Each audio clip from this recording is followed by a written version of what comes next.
Across the Park podcast is proud to be sponsored by Globe Gas and Heating. For the best kitchen and bathroom renovations, boiler servicing and repair, and central and underfloor heating in the Northwest, head over to globecentralheating.com and quote Across the Park for a free quote.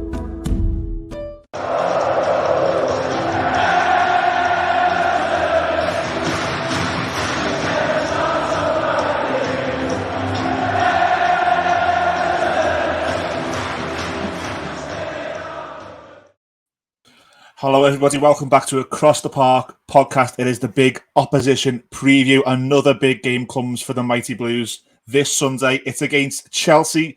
Charlie would say the real Mighty Blues. I'll argue, we'll get into that, but I'm joined by Charlie from the brilliant Chelsea Fan TV. Charlie, thanks for joining us. How are you? No, pleasure to be here, mate. Yeah, I'm not bad, mate. Apart from the football, I can't complain too much. I've heard that many times from many fans. It's all relative to us, isn't it? We go through the ups and the downs. We played Newcastle last night, and just to tell our listeners, we didn't do the instant match reaction. The reason for that is, unfortunately, my house was blistered with sickness. I had 2 kids to take care of. Judgy did go. He went straight to the pub, and I think he's done a little recording, so we'll try and get that out for you to enjoy, but that's the reason there was no instant match reaction last night. I wish I could talk about the Newcastle game because I'm still on a bit of a high. But Charlie, what I want to do is talk about Chelsea first and foremost. What I like about these opposition previews and what I try and do is we always see other teams from a distance, and we form an opinion from a distance or through mainstream media. And it's great to get the supporters on and let us know what it feels like on the inside. So I'm going to tell you what it looks like from the outside, and you can counter. It looks like chaos. It just looks like everything about you at the minute, whether it be the way you're structuring deals, looks really either clever or dodgy. I don't know which one. You seem to have numerous players. I don't really see a real style of football. I've always thought when you think Chelsea, you just think attacking hard players who win trophies, and you seem a little bit away from that at the moment. Is that fair? How does it feel on the inside? Yeah, no, I think it can look from the outside. It can look chaotic. It can look like there's a lack of a plan. I think the biggest problem, like there's a lot of problems right now at the club, but I think the biggest issue, which is probably causing all of them, is the fact that we've basically changed everything. Everyone from playing staff to ownership to squad members, pretty much the whole thing from top to bottom has changed in less than 2 years. And when you're making wholesale changes of everyone in that short space of time, I think you're going to be asking for trouble. Is it an excuse for us to be where we are and how we're performing? No, absolutely not. But when I think, look, as Chelsea fans, we all knew we had a squad clear out was long overdue. But I think there's ways of doing it. And it almost feels like we've tried to sort of skip the queue. You know, normally you gradually phase players out. You phase out 1 or 2, bring 1 or 2 in. We've got rid of about 14 or 15 in the summer and bought the same amount in. And when you're replacing experienced pros, guys that have done good service for the club, good careers and whatnot, yes, it's probably time for them to move on. Yes, you know, we need to refresh things, but we need to do it all at once. You've got to, if you're going to be doing that, you need to replace those players with reliable players, with players that, you know, have got a bit about them. And we've gone down the route of bringing in basically players that we think have got a very high ceiling, and we're banking on those players to actually reach for their full potential. But we've got no idea if they're actually going to do that. And so when I look at Chelsea and I see the inconsistencies, you see performances like Manchester City where we were fantastic, but then you see performances like Newcastle and Man United. Like, am I surprised? Well, no, not really, because that's what you're going to get. You've got players like Mykhailo Mudryk. You know, he's played probably less than 60 pro games as a professional. You know, you're looking at players like Nicholas Jackson, who was on the verge of joining Bournemouth in January. This is his 3rd season in professional football and in senior football, and he's leading the line for the club. This is why I cut these players a little bit of slack. Yes, they should be doing a lot better, but we shouldn't be putting this many young and inexperienced players in this position. So whilst the manager's got to take more responsibility, whilst the players have to do better, I think a lot of this is on the ownership as well for the tools that they've given the manager to go and compete with. Everyone knows that Chelsea need to get Champions League football. And look, yes, it's not gone, but I think at the end of this month, we'll very much know whether it's possible or not. You need to give the manager more reliable players, more experienced pros, and we simply don't have that. So yeah, it seems chaotic. You know, I think there is a style of football because we've seen it, you know, against City, we've seen it against Tottenham, we've seen it against when we played Arsenal. Like there is a plan, but the problem is you get it one week And then the next week, you have an absolute disaster class where everyone to a man is horrendous. Now, I get it. Everyone's not going to play well every week, but you might get one or two, maybe three players that, each week don't play that well. Every time we don't play well, it's the entire 11 that's horrendous. And yeah, mate, there's a lot of problems. And as always with this team, there's more questions than we've got answers for. I look at Chelsea, and again, this is only from the outside, and I don't know what Chelsea I'm going to watch. If I settle down on Super Sunday, I wouldn't put a bet on Chelsea to win or lose because there seems to be two different sides. Chelsea, you rightly said there, I know it was chaos at Spurs, but you were brilliant at Spurs. You were brilliant against Manchester City. I watched that, and it was end-to-end. It was such a good game. And then you look at games like Brentford at home and games like that, and I'm thinking, how are Brentford going to Chelsea and winning? Does it feel a little bit like that to you? Like there's two Chelseas at the minute this season? Literally, like every game I go to as a fan, like I'm going there and I'm thinking, I've got the same as you just said. I've got no idea what we're going to get. We might get a brilliant performance like Man City, or we might just get an absolutely horrific one, like we've seen at Newcastle, like we've seen at Man United, like we've seen against Brentford at home. You don't know what you're going to get, and I think that again's part of the problem as well. And I don't want to keep going on about it, but when you've got so many inexperienced players and so many young players, like, is it really a surprise that we're getting this level of inconsistency? I don't think it is. It's not acceptable, but we shouldn't be surprised by what we're seeing in terms of the levels of inconsistency. Yeah, that's fair. I wouldn't ask you to speak for all the fans because I don't think anyone can. But what I will ask is, from your knowledge and your friends who you speak to and where you sit in the grounds, are the fans with the manager? Look, I think Wednesday night was perhaps a bit of a turning point for some, not in terms of, we need to get rid of the manager, but like for me, that I had the first doubts after Wednesday thinking, not necessarily the manager, but what we're doing here actually going to work? Am I losing a bit of faith in what we're trying to do?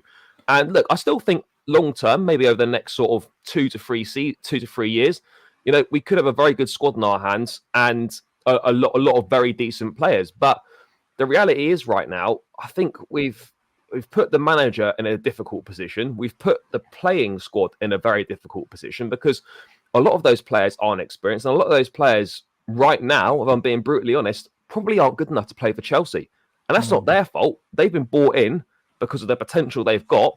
But right now, you look at a lot of those first team players and you think they could probably do with going on loan somewhere. And we don't have that luxury to do that. So yeah, I think, look, Pochettino has to get more out of it. And obviously, the responsibility ultimately does fall on the manager, but I do cut him a bit of slack in terms of what he's been given. But that doesn't excuse the fact that I think certain games his in-game management's been poor. I think certain team selections didn't make sense. But it's the problems at Chelsea right now are far deeper than just a managerial issue. That's fair.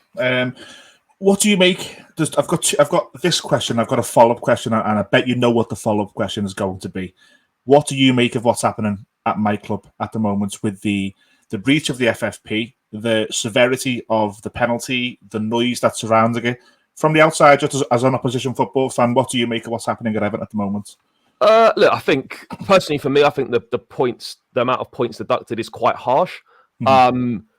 Look, I'm not going to pretend I'm an expert on the case. I believe it was one breach, and you were about what, sort of 19 million. Yeah. It seems pretty harsh for what it is. I don't know if they're using Everton as an example as to set a precedent potentially with Manchester City. Maybe us if any charges get brought against us at the moment, it's just accusations. So we're like, that's being looked at before any charges are brought forward. But I think Everton have been made an example of, but in a strange sort of way. Like, I don't know if it's maybe galvanized you a little bit and made you perhaps better than you might have been if you were just carrying on. I know you've started the season reasonably well. And I think a more damning indictment for us is that without a 10-point deduction, you'd be ahead of us in the table. Yeah. So, look, I look at Everton, I think, yes, it was harsh, but maybe it's lit a bit of a fire in them to actually go and put in to play a bit better than they otherwise might have done. I think what it's done is it's brought everyone together. Now, like every club, not everyone is for the manager, not everyone is for the striker, not everyone is for the captain, and that's normal.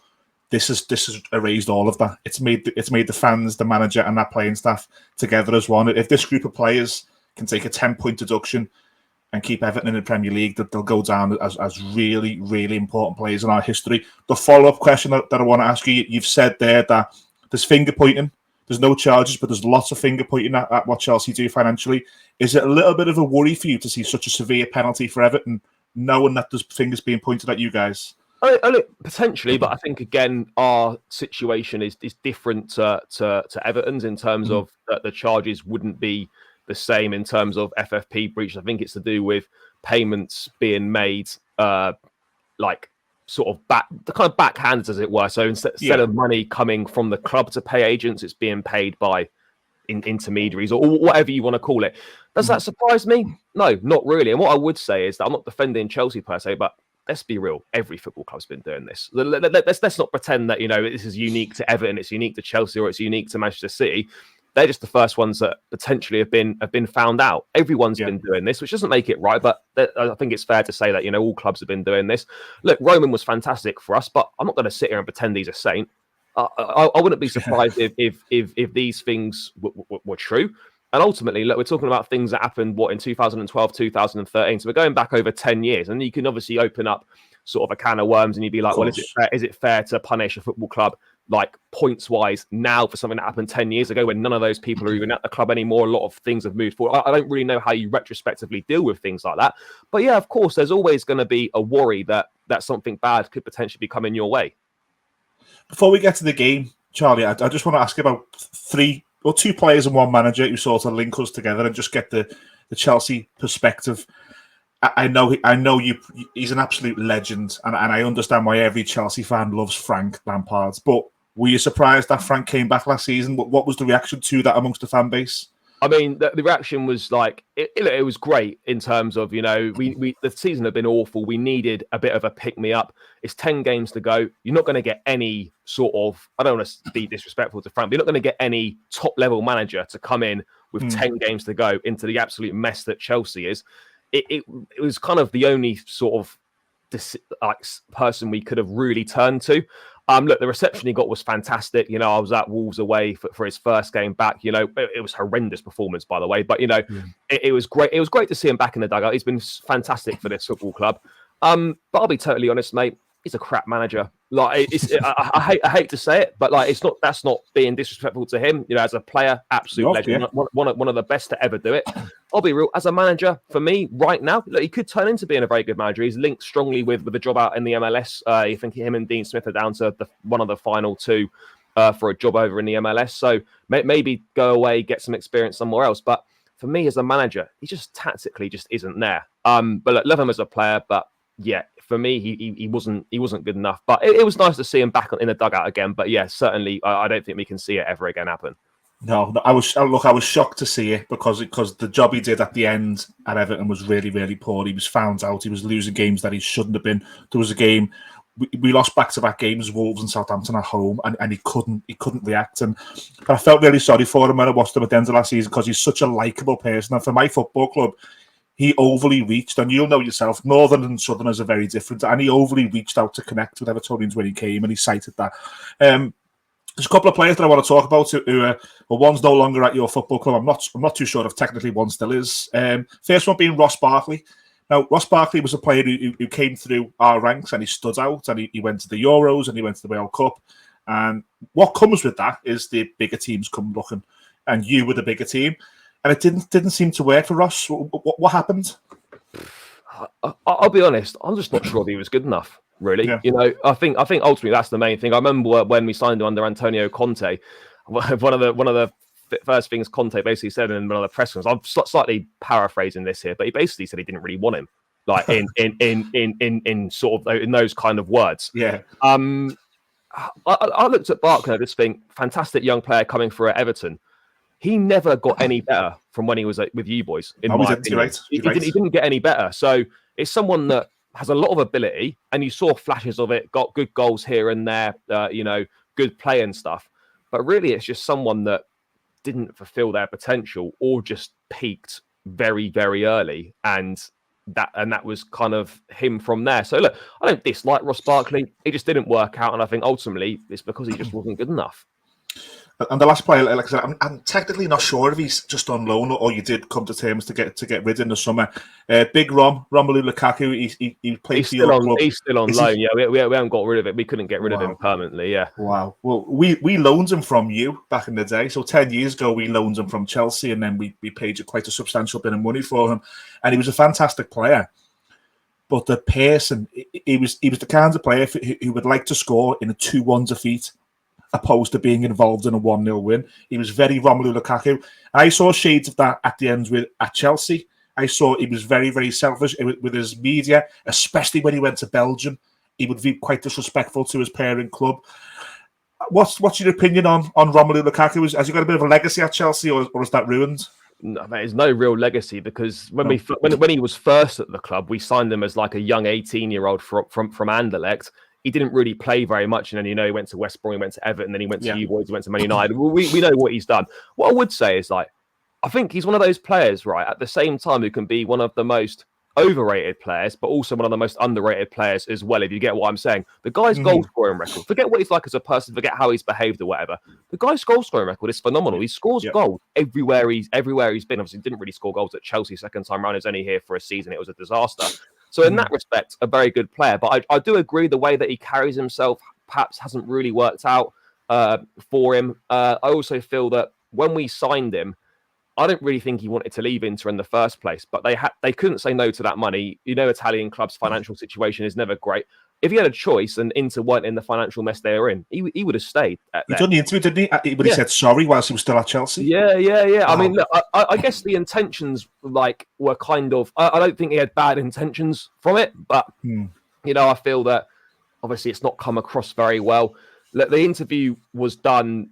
I think it was done a while back, but then they released it during a time where we were doing really badly. We'd lost quite a few games. Things weren't going well. You put that into the mix and it's just a bit of an explosion. But yeah, ultimately, it just never worked out. I don't think he ever wanted to come back. Look, he probably is quite selfish. A lot of strikers are, but it's just been a disaster. And it's just a chapter in Chelsea's history where, we just want to forget about it as quickly as possible. Yeah. Onto the game. Now we've started the show by saying Chelsea's inconsistencies. You don't know what Chelsea you're going to watch when you turn up to your seat in the ground. I certainly don't know what Chelsea I'm going to watch when I watch you guys. It's my turn to sit in the ground and wonder what Chelsea I'm going to see. And on that basis, I don't know how the game's going to go. I think Everton could do what we done last night to Newcastle. What we done to Newcastle. I also can see you doing to us the same thing. How are you feeling going into the game? How do you see it playing out? I've got no idea. I'll be there in the away end. I don't know what I'm going to see. Do you know what? I wouldn't be surprised. Like, we needed a reaction from the disappointment against Newcastle. We got that to an extent against Brighton. We then go to Man United. Dreadful. We need a reaction. Now, I'm like you. You could turn up and beat us 2-3-0, or it would be very Chelsea-like for us to turn up and win 2 or 3-0. Yeah. And then everyone's like, oh, where did that come from? Like, I've really got no idea. I think it's going to be tough. You were in good form, 2 wins in a row, which I can't remember the last time we managed 2 wins in a row in the league. I mean, maybe it's happened this season. I actually don't know, but I don't think it has. It's going to be tough. Look, Everton, home, Goodison Park's a tough place to go at the best times. We've only got 1 win in our last 5 visits there, I think, first game of last season.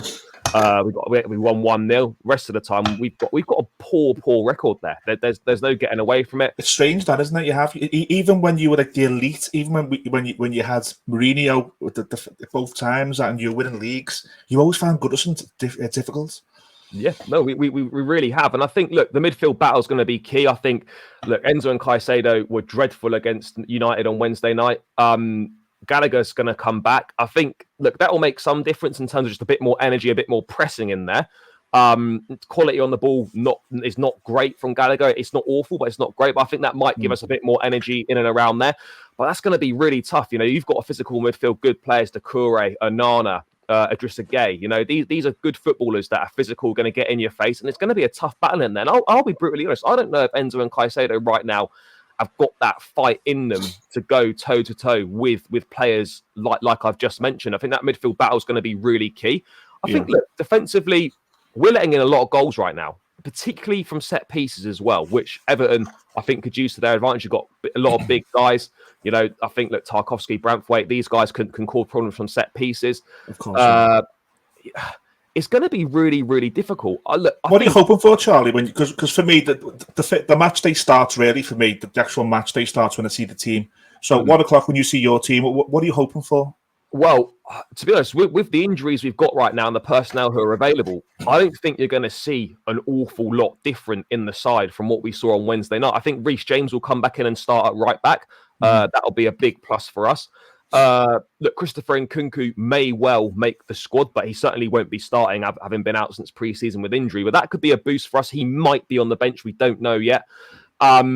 And then in terms of that, it's going to be very much the same. Look, Amanda Broja may well start instead of Nicholas Jackson. I wouldn't be surprised to see that. But it's just going to be the same. Conor Gallagher will come back in. I'm not sure who will come in for, whether he comes in for Sterling, does he come in for Mudryk? We know Cole Palmer's going to play. Other than that, you've got a decision at centre-back. Does Thiago Silva at 39 years of age, does he start a third game in a week? He started every game this season, so he probably does. Is it going to be Disasi or is it going to be Badiashile? Does Badiashile come back in and partner Silva? Does Colwell continue at left back or does Cucurella go and play at left back? Defensively, we've got a few decisions to make, but the rest of the team pretty much does pick itself. But with the injuries we've got, if the starting 11 is not really up to it, the bench is poor. You only have to look at the bench on Wednesday night. It's full of guys from the academy. No disrespect to them, but they're not exactly game changers. You look to our bench and there's nothing there right now.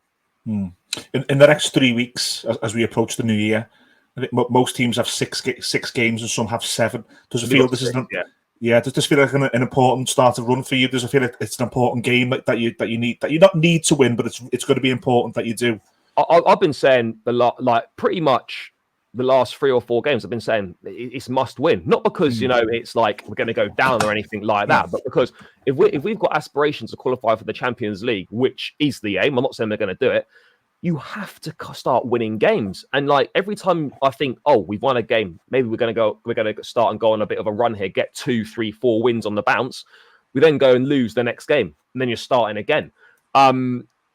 This for me, this period's kind of make or break, not in terms of the manager's future or anything like that, but in terms of whether I think at the end of this month, this run of fixtures, we will know whether we're going to qualify for the Champions League or not. That for me, it's as simple as that. We get to the end of this run of 6 games, we're either in with a chance or it's totally gone.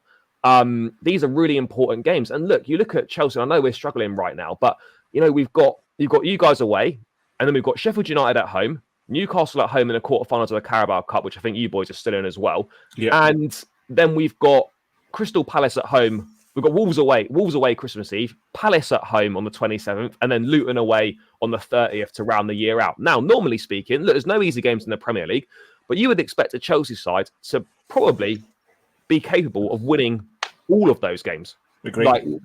But right now, and as we've been saying, we could win all of those games. Equally, you might only win one of those games. You just got no idea what you're going to get. And that's the problem. When you don't have enough reliable players in the side, when you don't have enough experienced pros, enough a lack of leadership in the side as well. I'm not talking about leadership at the back necessarily. We've got Thiago Silva there. I'm talking about leadership in the front line as well, leadership in midfield. Enzo and Caicedo, both very good players for sure. Could be 2 of the best midfielders in over the next few years in football. They absolutely could be. But right now they lack experience. I look at Enzo Fernandez and I think a very, very talented boy. He's played pretty much every single game for 2 years for club and country, going back to his last 6 months in South America, Benfica, World Cup, Chelsea. The guy looks fatigued, and we're not in a position to play him. We're not in a position to rotate him. Sorry, Kais. Realistically, right now, Lavia is still not available, and then obviously, Ugo Chukwu injured. We've got Enzo and Caicedo and Conor Gallagher.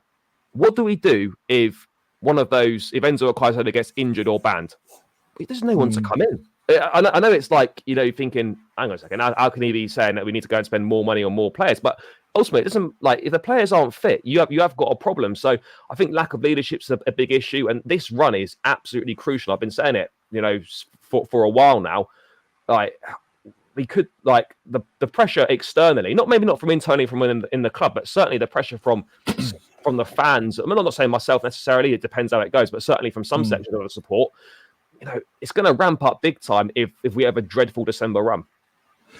I don't know from an Everton perspective. I was thinking about this last night, but I know we were after our game, and I knew we were going to talk. I was thinking, is this a good time to play Chelsea because of the inconsistencies and where you are in the league and the noise around it? but something's telling me that can't last. And there's got to be a moment in time where Chelsea kick on. It's sod's law that the players that you've got, you're going to have to.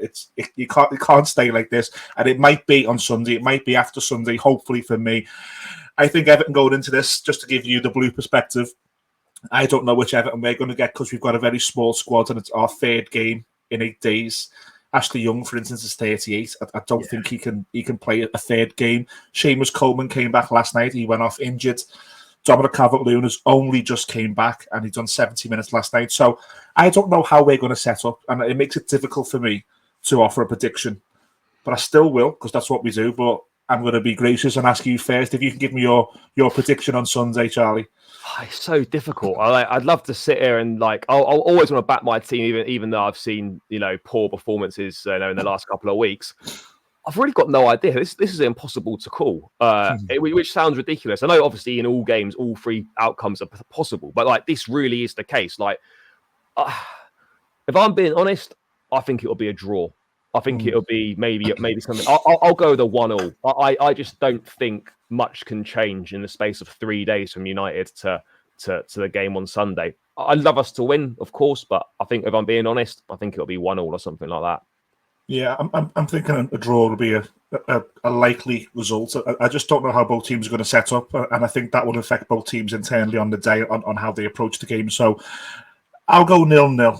I think Everton's manager, Sean Dyche, will be happy with a 0-0. I think the fans at full time would be happy with a 0-0. Whether you guys would is a different question. But for us, it would be 7 points out of 9 if that's the case. It's a really good turnaround, and it should keep us out of the zone. So, Charlie, it's been really great to get you on. I know I'm jumping over on your channel as well to do a little bit for your channel. But what I've done on this video is I've put the hashtag Chelsea on Chelsea podcast. So if any Chelsea fans have stumbled across this with a bottle of wine on a Friday night and they're in the YouTube hole, go over to Chelsea Fan TV. What have you got coming up, Charlie? What are you all about on your channel? Yeah, so over on Chelsea Fan TV, it's obviously myself and quite a few other guys. We're doing all the usual stuff, match previews. We do the fan cams outside the grounds after the games and all that sort of thing, match vlogs as well. So yeah, there's lots going on over there as well. I've got my own personal channel, which I do quite a lot of stuff on as well, which is on the screen right now at Blue Brother CFC. So yeah, just over 7,000 subscribers now. So if anyone wants to support my channel personally as well, then feel free to do so. But yeah, over on Chelsea Fan TV, doing all the usual sort of match day stuff in and around football. Yeah, any Chelsea fans, head over. The hashtag, the Twitter handle is there, Blue Brother CFC. Any Evertonians who want to check over the channel as well over the next few days, I'm sure Charlie's going to be talking a little bit about Everton. So please head over, give it a like, share, and subscribe to that video as well as this. I'm off. I'm heading over to Charlie's channel to do a Chelsea podcast. I'm looking forward to it. I hope you come along with me, guys. But Charlie, thank you for joining Across the Park podcast. Pleasure. Thanks for having me on, mate.